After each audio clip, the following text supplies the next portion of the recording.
Okay, I'm gonna do a welcome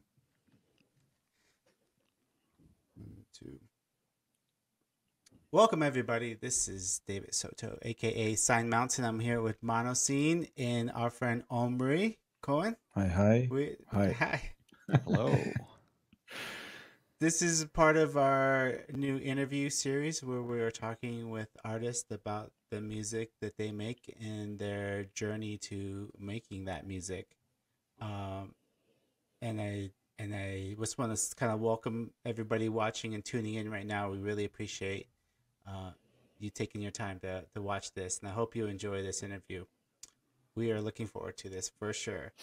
Um, so, good morning, good afternoon, Omri. We're here in Mm. Colorado. You're in Germany. Yeah, Um, so it's a little bit afternoon of here. this Yeah, afternoon. I was telling Omri he's in the future already, yeah. so he's I said it's not getting better. if it is, he's gonna be the first one to let us know. It's Yeah, he's exactly that's awesome. That's yeah. great. Thanks for having Uh, me. yes, thanks for Yeah, this. thank you for coming on. Yeah, Yeah, yeah. gladly. My It's pleasure. it's it's been a wild year for sure, and you've been really busy. Yeah, And I thought it'd be great to sit down and talk to you about the music you've been making. I think we all know you from people might know you from different things. The VCV rack, the YouTube uh, work you've been doing, and if they're lucky enough, they've been listening to your music on Bandcamp, and so I'm sure you got a following there as well. And so there's lots of ways that people have gotten to Ombre, and I think it'd be good to kind of to understand more about who you are, what your music means to you. Um, I was I want to start off right off the bat because I think that when you kind of investigate somebody or you want to look more into their music, you look at their discography, and I started from the very beginning of what you have in Bandcamp, and you know I think that if anyone's done this yet, maybe they haven't yet, you really should. But in 2018, you released Reveries, and that's yeah, a collection of like minimal piano pieces. yeah. Six piano pieces. Yeah, It is really beautiful, and it thank really you. made me think. And it made me realize that you know more about making music than just plugging in patch chords for sure. Yeah, it's one of the albums I'm proud of the most, actually. It's the only album, the non-modular album that I left on Bandcamp, and I refuse to take it out of Bandcamp because I'm really proud of it. I had more things before. Also, I had some pieces for guitar and some pieces for piano and flute. I played the flute also a bit, and yeah, I'm really proud of it. It's six pieces. Each one is in a different scale. Really minimalist. Very Eric Satie like music, I guess. Really influenced by Eric Satie. Mm, awesome. And I think, yeah, and I think one of the reasons why I don't want to take it out also from Bandcamp, I think this is really the essence of what I'm trying to make also with modular. Mm, Minimal pieces that are somewhat melodic, but more repetitive. They are not going in all sorts of places harmonically, for example. Not a lot of modulation, harmonic modulation. And yeah, so it's there as a reminder for me what I want to achieve eventually. it's so this was you're saying, so this is kind of also like a kind of a precursor to the way you're composing your music now. Yeah, on the This modular. Yeah, yeah, Yeah. for sure. Yeah, yeah. So I had a few years when I was composing for acoustic instruments like piano, like guitar, and like the flute, for example. Hmm. And yeah, and then I discovered modular, but that's Yeah, right. So how when did your, or do you have like a memory of when you kind of connected with music in the whole, when you decided to, take on learning how to play instruments and then composing them? Yeah. It started with the drums. I started as a drummer actually in high school. It's a story I have to tell all the time because Okay. it's funny, and it's like it's closing the circle for me. So in high school, two friends of mine, one played the bass, and he still plays the bass, and one plays the guitar. They came to me and they told me, "Listen, Omri, we want you in our band." And I said, "Yeah, amazing, cool. I will be your crazy synthesizer guy." This is what I said. I didn't really know what it means, I had a picture in my mind, someone surrounded by cables with a white lab coat, like Yeah. crazy with hairs like this. Never mind, the hairs will never be again, but and that's what I told them. And they said, "No, you will be our drummer." And I said, "Okay, I will be your drummer." And then it started with I went to and learned how to play the drums, and it was amazing. It was really one of the best things that happened in my musical life, is me being a drummer or learning the drums. I still think I'm a drummer in my soul, even, because everything for me is rhythmic. Everything has a rhythm to it, a beat to it.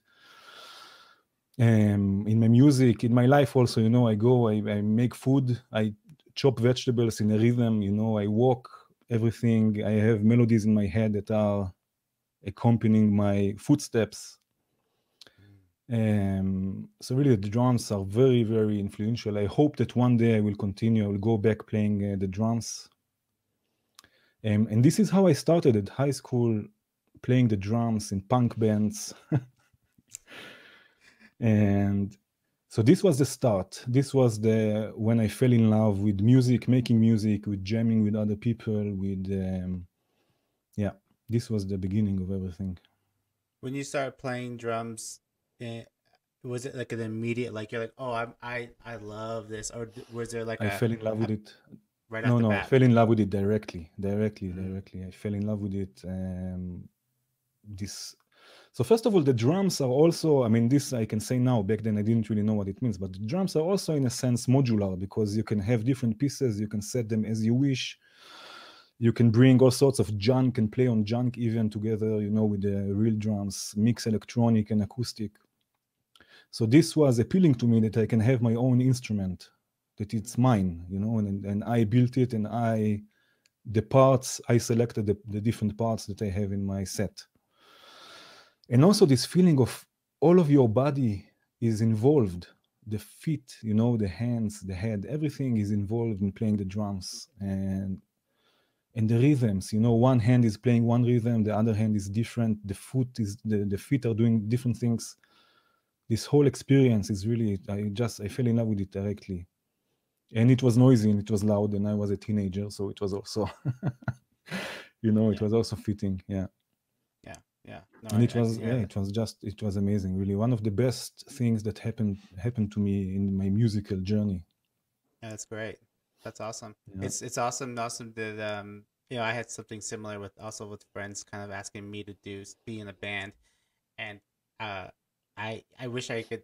And I think about it now, and as you're telling this story, it's reminding me I should reach out to those folks and be like, "Hey, thanks so much for asking me to be in your band. I know I was terrible, whatever I was doing, but like I appreciate it. Like it started it made that an option in my mind." So you're playing drums, you're getting into it. Obviously the drums you're playing back then, and then listening to that your album, the piano piece. There's something happened there where you calmed down, and weren't doing punk rock music, and then you started to get into, or maybe you still are, but secretly, yeah. secretly, or punk is a state of mind. How so? Can you talk to us a little bit about like what that journey was like from teenager drummer to playing piano? Yeah, sure. So where I come from, there is a big scene of psytrance, huge scene of psytrance, and I wanted to be a part of it. I wanted to make psytrance, to make electronic music, whatever it means back then. For me, it meant psytrance, and I gave it a shot. I had to leave the drums because it was too loud. I couldn't practice so much, you know. It was just too complicated, I guess, at the time. It still is. I still don't have any drum set, so I mean, it's a complicated instrument to play. But so I deserted the drums and I moved on to making psytrance. I was really bad at it, but I had fun. I had really fun, and that brought me more into the direction of electronic music, of making music in the computer, in the DAW. Back then it was Cubase 2, I think, or something like this. And I made also a course. It was called Electronic Music Production something course, where we learned about, composing, making tracks in Cubase, sound design. Actually, we had also some sessions with the Reactor. That was the first time I got to know. I saw what modular is. Didn't understand anything. I remember it was the teacher or the one who showed us Reactor spoke about clocks and stuff like this, and I was like, what clock? What do you want from me? I don't understand anything. So I really didn't take anything from that back then, but I learned a bit about electronic music production. Again, whatever it means, it can mean a lot of things. Mm-hmm. Pretty quickly I understood that it's not for me. Now I know why. Back then I didn't know why, but it's not for me working in a DAW, hitting pause, hitting stop, cut, paste, copy, looping, whatever, having those blocks looping one after the other. Now I understand what it is, but back then I didn't know what it is, and I deserted making electronic music altogether. Maybe also because I was really bad at it. I mean, it was really bad, yeah. And also maybe because I started listening also to different electronic genres. I remember discovering Spongel, if you know Spongel. Mm-hmm. Simon Posford and Raja Ram. This really, Are You Spongeld is one of the albums that influenced me the most, I think. Because it's electronic, but it's not really beat driven. It's really free running, like a fantasy, it's not really, it has no form, really. You cannot count, okay, 4 bars, something is happening, 16 bars, something is changing, 8 bars, the drop or whatever. It was more classical in a way, I guess. It was more, it was harder to see where something starts and where something ends. And this influenced me a lot. And actually, because of Rajaram, or thanks to Rajaram, I started playing the flute. He was playing the flute in Spongel, and he's still playing the flute in a lot of places. Mm-hmm. And I wanted to be like him. I wanted to play the flute and make crazy music, psychedelic music. But I deserted making electronic music altogether because I couldn't do it. And again, now I understand why. It's because of the DAW, because the way composing in a DAW works, that the music doesn't flow. You're stopping. You can loop 2 seconds. You can work on 2 seconds of music for a whole day, and it was not something I could connect to. Mm-hmm. So I deserted electronic music altogether, and I started getting into classical music, into acoustic instruments, into learning music theory, into learning composition. I didn't really went to school for this or something. It's just something that I was curious about, and I learned a few things by myself. I mean, YouTube and the internet, it's not really by myself, but so I got more into composing for acoustic instruments. Again, I composed for piano. I played piano pieces. No, the thing is, actually, it's interesting because the thing is, first of all, what I started to do when I started playing the piano is I tried to play pieces of other people, like Beethoven, like Mozart, stuff like this, Chopin. And I realized, first of all, I was older. I was already 20-something. So, it's not like a child that is going to play something and his muscles are growing with the piano, for example. I had to work really hard to play something. And after a while, I realized that for me to play a piece from beginning to end, I had to work really hard and play it many times over and over and over. And I just to some point, it's like when you say a word a lot of times, it loses its meaning. Mm-hmm. It's the same with music. When you are playing the same thing over and over again, after a while it loses its meaning, and I'm not excited about it anymore. So I decided at this point, that I want to write and compose things of myself and not play music of other people. So this was also a turning point. And then I started composing. It started with the piano and then a bit of guitar, acoustic or classical guitar, actually. Spanish guitar, some call it.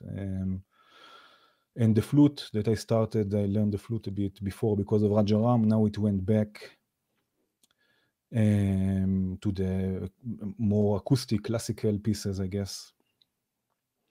And then Reveries was born. I listened a lot to Eric Satie at the time, and I just, when you sit at the piano, I had for a few weeks I had a real piano, but it didn't stay. I had always an electric piano, but still, never mind. Also with an electric piano, you sit and you play the notes, and something is resonating, inside your head, inside your body, and it's sometimes there are different notes that you play together that they give you the shivers. You know what? Mm-hmm. And Eric Satie had it a lot because he wrote music that was plain weird, actually. I mean, it was weird. Sometimes he wrote without a scale, even without, the notation was really interesting, really unique. And playing those pieces was really influential for me, and composing Reveries also was it was like meditation in a way. If you ask me now to play them, there's no way I can play any of those. Because I used to compose something that I could play once, record it, and that's it. I would not play it anymore because I didn't want it to lose its meaning.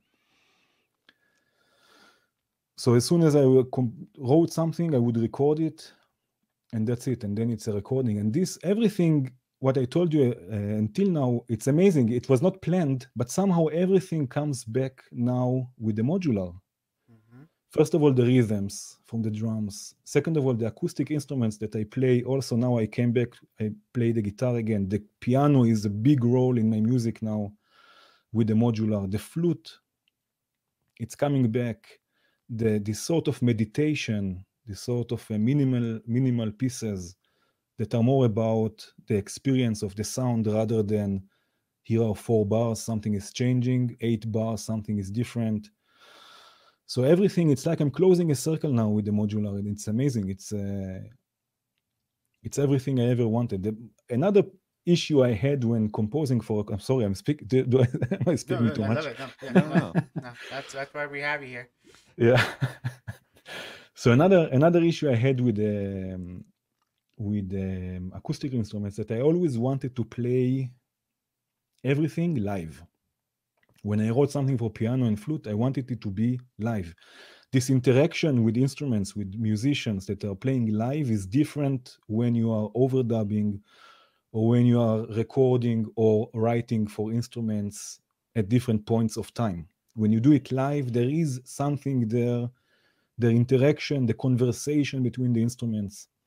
And again, with modular, this is something I want to do all of my life, to play all of my musical life, to play different instruments and live, so they can interact with one another and they can influence each other. And with the modular, I'm making like this because it's here behind me, but with the modular, it's amazing. This is what it is. The instruments, the voices are playing together live. They're influencing each other. They're influencing me. I'm influencing them. I'm a sort of I'm an instrument by myself in this case. With the modular, I'm also a voice, and I'm being influenced by the choices the modular makes, and the modular is influenced by the choices I make, and it's a conversation. It's like everything is now. It's like a closed circle now. Like all of my musical life are distilled into the modular experience, I guess. Right. right? So you started talking about, you wanted to be the synthesizer guy in the band that your friends had. Why did Yeah. you want to be the synthesizer guy back then? That's the image I had in my head. A guy surrounded by cables in a white coat, a white lab coat, crazy, making weird sounds. This is what I wanted back then, I guess. And I didn't really know what it means. I just had this image in my head. Yeah. And But they said no. They said you will be a drummer. okay. So you came full circle in that Yeah. respect too. That where you Yeah. started is Yeah. really where you end up now. Yeah, totally. So any of the things that you picked up, did you ever take lessons in drums or lessons in flute or piano or any of those things, or are you primarily self-taught? No. Drums I learned with a teacher for a few years. He was also really a great teacher that taught me a lot, not just about drums, but also about music, thinking music, approaching music. So I had like 3 or 4 years with him. The flute, I took a few lessons. So I had a ticket to fly to New Zealand. And I wanted, before this trip, I wanted to learn to play the flute. So I took 8 lessons with a flute teacher. So I can take the flute with me to New Zealand and play the flute. It sounds funny, when I That's say it now, awesome. but to play the flute in New Zealand, never mind. So I took like 8 lessons with her. And I had a piano teacher that I didn't get along with so well. So I had like 2 lessons, but that's it. Everything else was me learning to play other people's music. I think it was the best thing that helped me, I guess. It seems to me that experimentation is like a cornerstone to the way you approach music.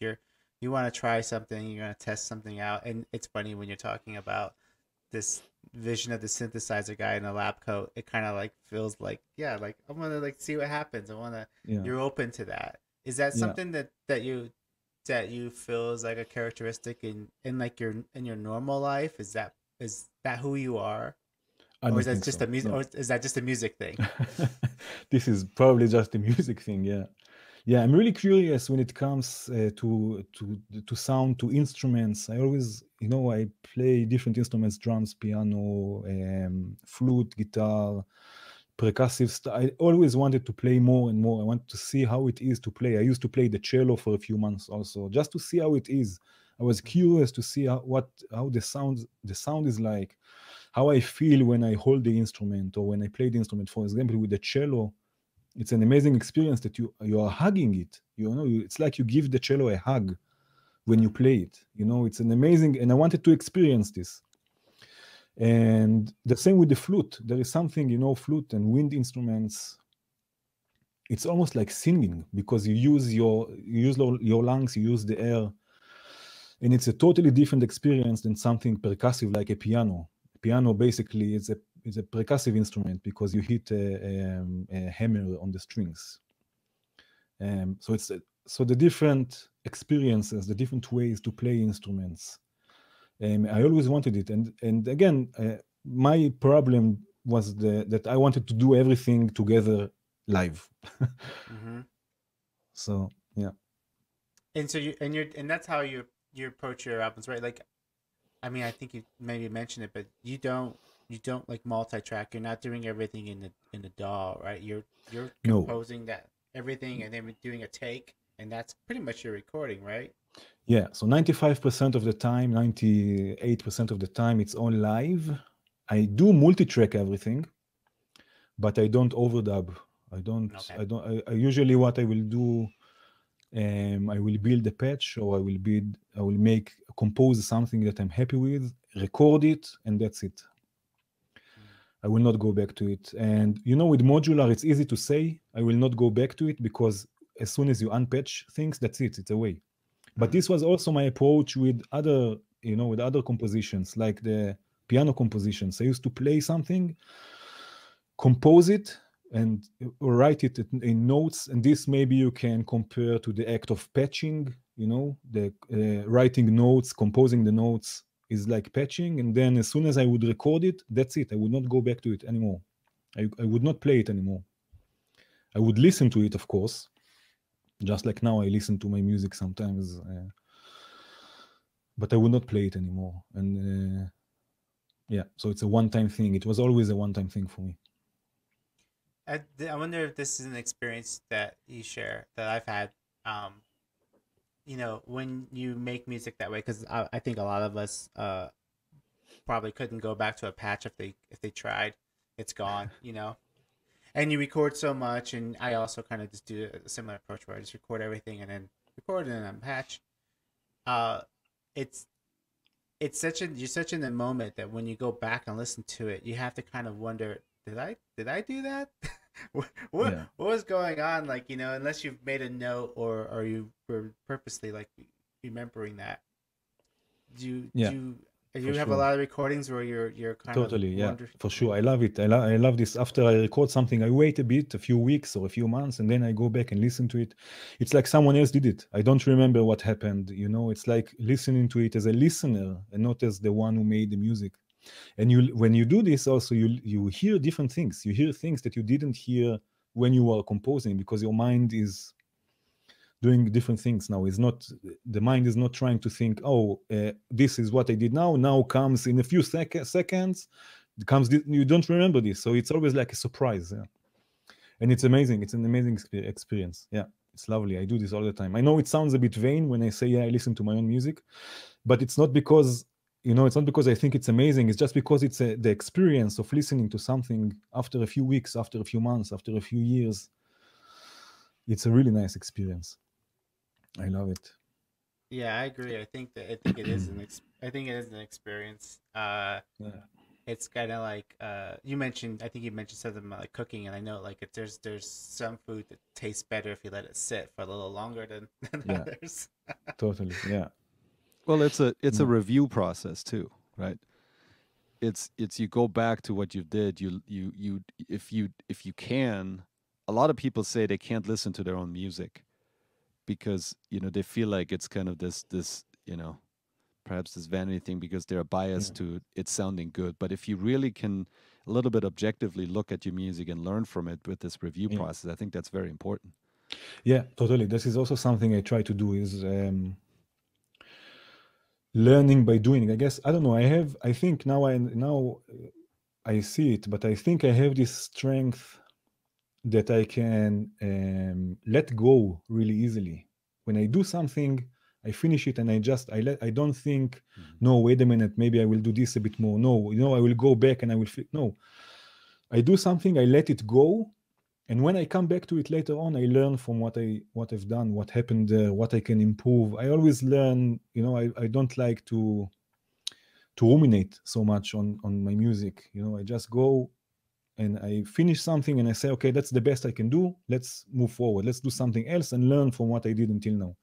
If there is something I don't like, I learn from it. I try to learn from it. Of course, it's not easy. And I move on to the next piece.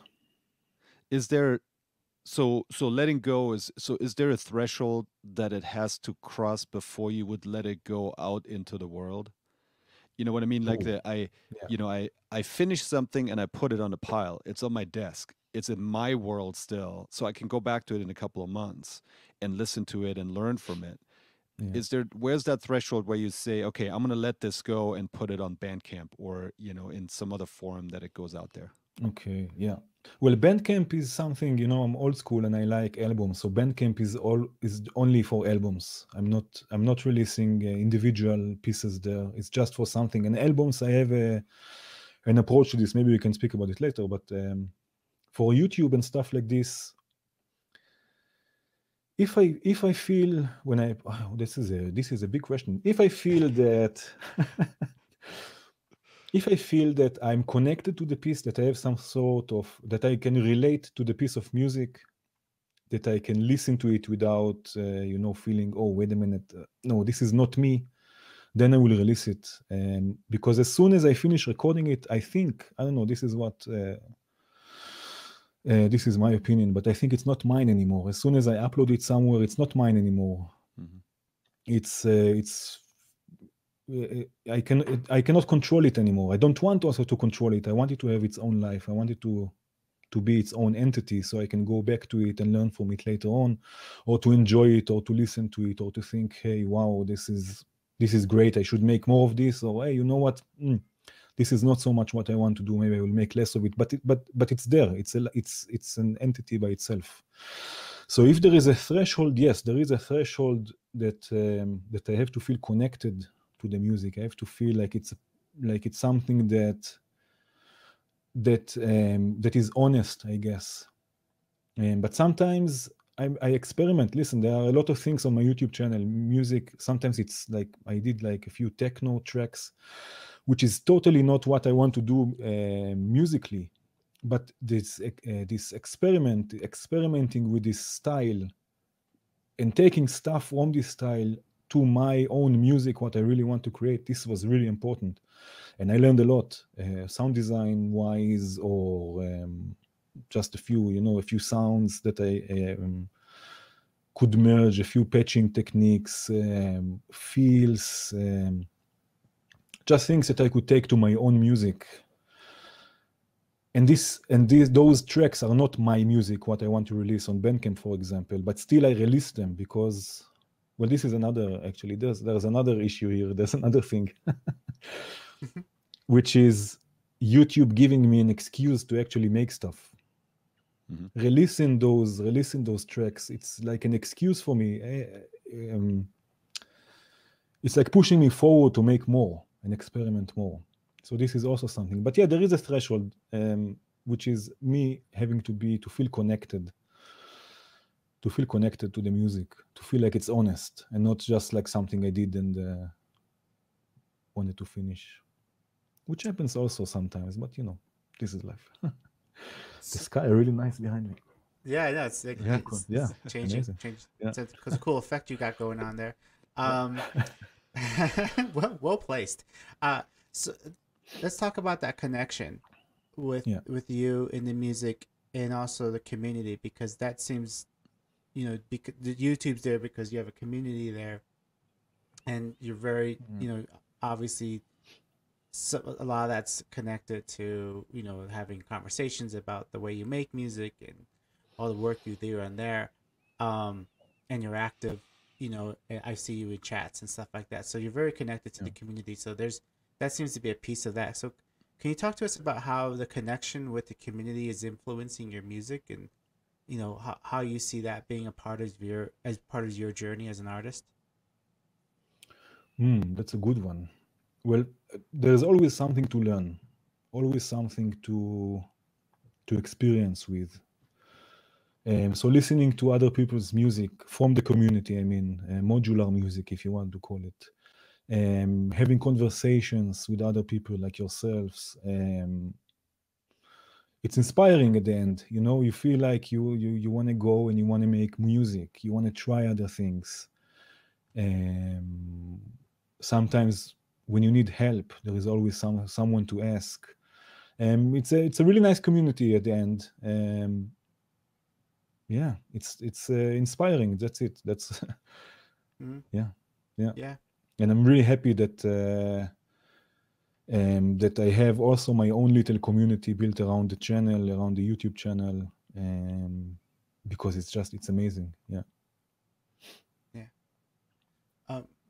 Outside of all the technical things, what else is influencing your music? I think I'm trying to get to the point where we talk about the mushrooms. So I'm sorry, I'm just gonna go straight there. How do we get from? What's the connection with? I feel like there's something there, right? Is it stronger than what we see, or is that?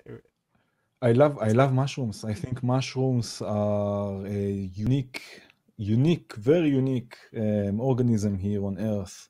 Mm-hmm. They are really important also for life. I don't deal with psychedelics, if this is what you want to get into. This is not my inspiration. Although I think it's really important in the medicine world. But I love mushrooms. I love their smell. I love their shape. I love their colors. I love the stories behind them. If you look at in English it's called fly agaric, I think, the red one with the white spots. Mm-hmm. The most famous mushroom, I think. Mm-hmm. And the stories behind it, in children's stories, it's everywhere where you look on paintings. If you see mushrooms, it's them. It's fascinating.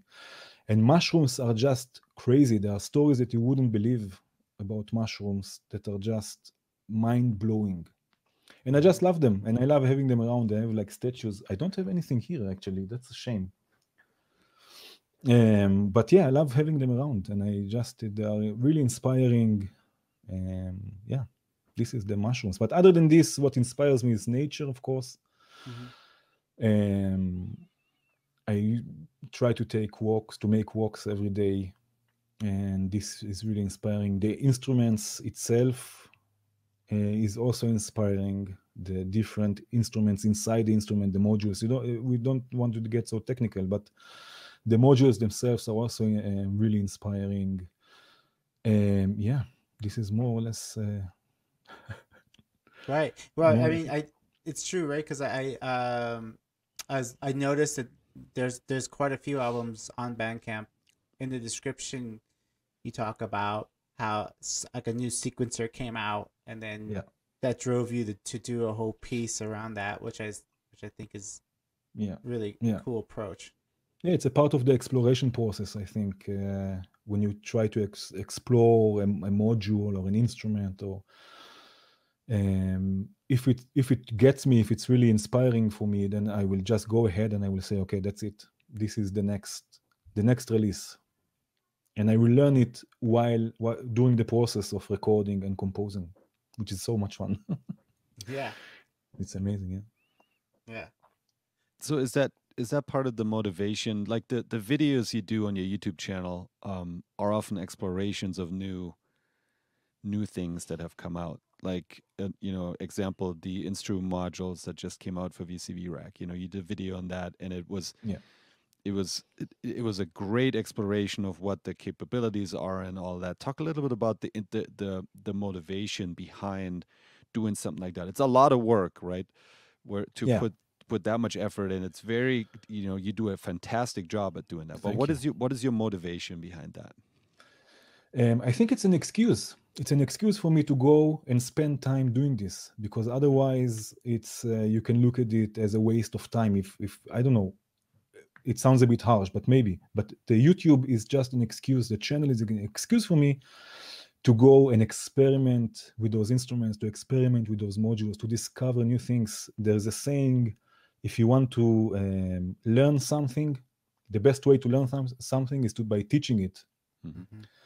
So I'm not saying I'm teaching anything, but I learned so much from doing it. I learned patching techniques. I learned synthesis. I discover new modules that I wouldn't discover otherwise. So it's a sort of an excuse for me to sit down and really think what I can do, what I can show. I try to discover new things. If it's a new module, I will sit down and I will learn the module. I will go through the manual. It's just an excuse. It sounds silly, it sounds like, but this is just how it is. It's an excuse for me to sit down and to do things. And it's and it's fun, and I enjoy it so much that I feel lucky. I feel really lucky that I have this community built around the channel, and that people are actually watching and following and liking. And it really maybe also I'm helping people. Maybe I'm inspiring people to go and make their own music, and it's amazing. I feel really lucky. But it's quite selfish, I have to be honest, because I'm having so much fun. I'm really enjoying myself, and again, it's just an excuse to sit down and spend a few hours, a whole day, 2 days, 3 days making a video and learning those things. And then I have the privilege to take it to my own music, to use it, to use the stuff I learn with the videos, and to use it with my own music, which is great. Yeah, which is really nice. What do you think is like the aim of your music? What do you want people to feel, or is that even part of it? I don't know if I make. I mean, of course, I make music for others, because otherwise I would not record it and I will not publish it, and I want people also to listen to it. I think getting connected with the music. I mean, it's a bit different than, let's say, pop music or rock music, where there are also lyrics that it's much easier to connect to, when someone is singing about how he lost something or someone. it's much easier to connect to this song rather than just something instrumental. But maybe this is something that I'm trying also to do with my music, also without lyrics, to give something for people to connect to, for people to relate to, maybe. A listening experience of sound, of texture, because most of the time it's not really melodies, or there is not something that you can go on the street and whistle to yourself. It's like more abstract, I guess. But just something for people to connect to put their headphones on, close the lights, listen, enjoy the journey, and yeah. I do feel it is a very meditative feel to it, and sometimes also there's some music you have that is also very, like, I feel like it's good brain music. I feel like I can keep busy doing it. I can, I could be doing other things, other tasks, and it's got that. When you have the ARPs and stuff going, and it feels. Oh man, I love ARPs. Yeah. This is something I love. It's everywhere. ARPs and sequences. I can listen to a sequence. Sometimes I will start something and there's a nice sequence going, and I will just leave it and I will just do something else because I love it. It's there's this driving force of a sequence or an arpeggio or something like this that it just never gets tired. Yeah, which is so cool. Yeah. I think this is the first thing I approach when I start composing. Is probably I start with a sequence or an ARP or something like this, and continue from there. Yeah. Yeah. I like that. Yeah. We're getting close to our time here. But I do want to ask you one question, because you did mention something about your wanting to do albums versus singles. So we're only going to see albums on Bandcamp from you, and that's a decision artistically. Yeah, I think I love albums. I used to work in a record store. I got lots of albums back then, and also now still a few.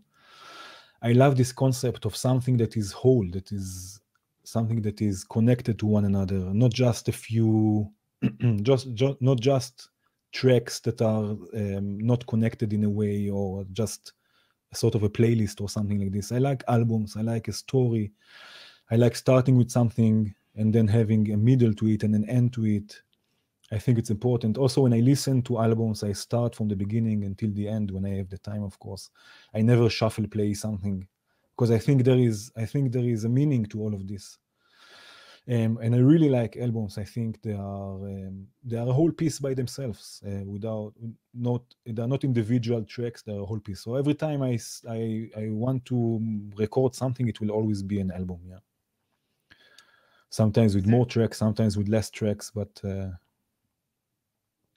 yeah. Is there, if someone says, I wanna listen to your music, which album should I start with? Do you start them with Reveries, or do you point them to something? Yeah. Oh, this is a good one. No, Reveries, I don't think you should start with Reveries. I think you should go back to it later, because it is connected. You can, I think, I don't know, again, it sounds a bit vain, but I think you can hear Omri Cohen in Reveries, just like you can hear it in later modular albums. But I think Divisions, it's something that is really nice to start with, because it's a lot of rhythms, a lot of polymetric, polyrhythmic, fun. There's a lot of things going on there at once that are somewhat connected to one another. I would start with Divisions, then I will go with Cosmic Foundry. Which is very warm. I don't know. It has like a warm feeling to it. Very smooth, very long, evolving pieces with a nice arc to them. Yeah. Yes. Yeah. Those are definitely those. Divisions was multiple instrument stages. You were influenced by stages. Yeah. And Cosmic Foundry was another sequencer too, right? Foundry. Yeah, Foundry. Yeah, actually, both of them, which is no, Cosmic Foundry. I think I have also the Neutron there somewhere. Right. But Divisions, it's all VCV-Rec. This is interesting, because it's one of the albums I'm most proud of in the modular collection there, and it was all VCV rack, which is quite cool. And also Cosmic Foundry is mostly VCV rack, and Cosmic Foundry, like as you mentioned, it was inspired by a sequencer in VCV rack and also by an oscillator, which is called the Cosmic Oscillator. So Cosmic Foundry, it's like the oscillator and the sequencer, and it's basically everything is that. Yeah, and it was great. It was such a great experience working on those albums. Yeah, it was fun. And talk to us real quickly about the Opus albums, because now there's 3 of them. Yeah, so the Opus albums are collections. They're like how do you call it? Collection albums, compilations, I guess, right? Of the things that I uploaded to YouTube, and I just thought they are too good to leave them just on YouTube. I want to share them also as a cohesive piece, and it's quite difficult because I have to sit down and select tracks that will work also together as a story that has a sort of a story behind them, and not just a collection of tracks. But yeah, those are also really cool, really interesting to listen to. It's interesting to listen to separately on YouTube. And also interesting, it's a different experience listening to them as a collection, as a cohesive collection, as an album. And also I remix them, and I just make sure that they are working also sound-wise better as an album. So it's also cool. Yeah, it's also really fun. And there are 3 already. That's amazing. Wow, that's a lot of music. It's a lot of music. That's crazy. Yeah. It's wild. Yeah, you can definitely spend a couple or even a whole weekend listening to your music. There's plenty there for sure. Yeah, that's cool. Yeah. That's very, very awesome. You mentioned the storytelling aspect of it, and I love that. I totally connect with you on that for sure. And I know when we were talking to Jogging House, we were talking about the process he goes through for selecting the music and which tracks go first and stuff like that. So it sounds like it's something similar, that there's definitely a process of sitting down and going, how does this story, what's the first line of the story, sort of. Yeah, that's a fun part. That's a really fun part.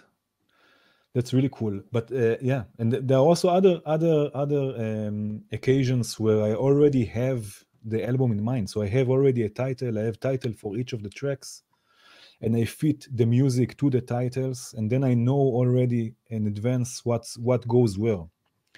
But it's a fun process to listen to everything and think, wait a minute, there is something that's going on here that might be nice to listen to after this and this and after that. And so arranging the tracks, it's a fun process. Yeah, it's like the music is all, it's like it's getting its own life already, and you can hear it breathe, something like this. You can feel it on your neck. Yeah. Which is quite cool. Yeah, it's fun. Yeah, man, it's amazing. I don't know. I feel lucky. I feel really lucky that I'm in all of this, and I'm just having fun. I think that's the most important thing. Just having fun. Yeah. I think that's really obvious when you listen to your music or watch your videos. Yeah, you're cool. having one can see that you're having fun. That's cool. My wife always asks me why my music is so depressing, actually, but yeah, it's always so slow and depressing. But I'm having fun. Yeah, this is my way of. It's another way of expressing oneself, I guess, through music. I mean, words sometimes are not enough, or they are just. I say this also sometimes, that words are like prisons for feelings. You cannot put feelings into words, because there are no words sometimes. So music is a great medium for expressing oneself, I guess. And it's releasing also. Yeah, I don't know. Yeah, we can go like this for hours. Continue talking like this for hours. It's amazing. Yeah. No, it's great. I love it. And we'll definitely have to have you come back. And we're, by the time this comes out, I think we'll have announced that you're going to be playing our space music show, the January Skies show. That was fun. Yeah, that was cool. So this would be cool. And people who will hopefully, well, they won't have, this will probably be on, probably first of the year or end of this year. We're so close to that midnight part of the year, but it won't be. But they won't have seen it, so anybody sees this won't see the show. So I won't spoil it for them because it's a really great performance and it's great. Cool. So I really appreciate you. Thank you for doing that, and I think that can connect, and we can talk again more about after all that's played out one day here soon for sure. Gladly, yeah, for sure, yeah. Yeah. Thank you. It was great. Thank you so much for being on here. Thank you. There's so many ways of connecting with your music for anybody who's watching this and hasn't got a chance to check everything out.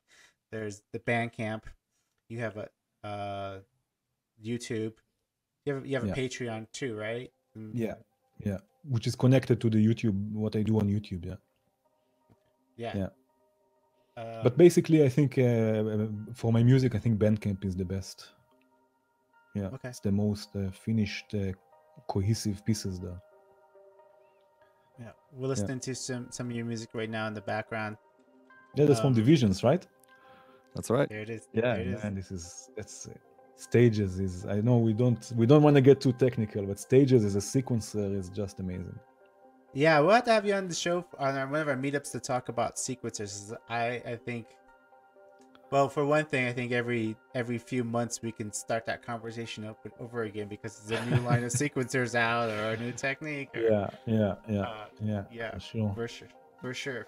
So we'll definitely get into the nitty gritty, and then maybe when the show premieres, people could talk about it in the chat as well. For sure. Yeah, cool. Yeah, amazing. Omri, keep making all the beautiful music that you're making. Be healthy. Have a great 2021. We will totally speak again. Thank you so much for having me. It was so much fun.